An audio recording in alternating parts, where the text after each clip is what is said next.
السلام علیکم ورحمت الله وبرکاته. محترم پوښتنه کړې ده چې ښځه مسافره سي دا به هم مسافرانه لمونځ کوي که به پوره لمونځ کوي؟ محترمه، ښځې د دین په احکامو کې د نارینه سره یو ډول دي، البته په بعضو ځایو کې بې فرق وي، خو په سفر کې د نارینه او د ښځې نه فرق نشته. هر هغه خور چې په سفر باندې ځي هغه مسافر د سفر وي چې فقهای کرامو 3 ورځې تګ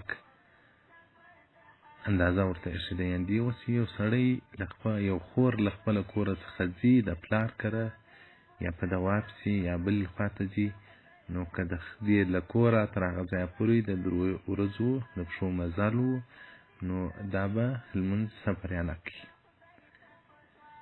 اوس مثلا یو خور له قندهاره کابل ته ولاړه سي، د پلار کور یې په کابل کې وي، نو دا مسافره ده.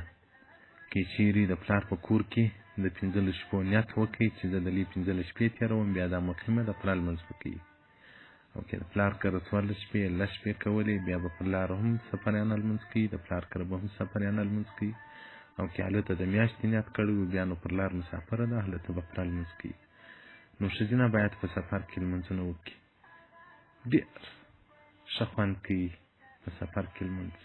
سفر به په طاعت په عبادت باندې مشغوله سي. او ښځې له بده مرغه چې موټر پر وخېځي، بیا چې د پلار کره رسېږي هغه ټول لمونځونه قضا کړي، کله بیا هلته قضایي راوړي، کله یې نه راوړي. نو ځانونه په دین باندې عادت وګرځوي، دین د ژوند عادت وګرځوي.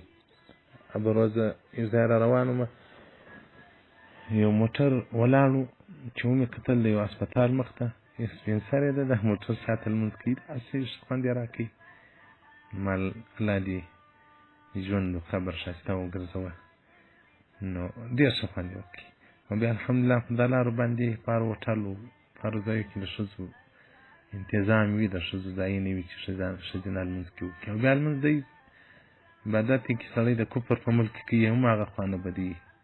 له بعد مرغه زموږ پښتنې خوند دی چې که واده سي بهرحال لمانځه ته چټۍ ورکړي، او که په سفر ځي بهرحال لمانځه ته چټۍ ورکړي. توای هندیه جلد اول صفحه 128 الباب الخامس في صلاة المسافر. والسلام عليكم ورحمة الله وبركاته ومغفرته.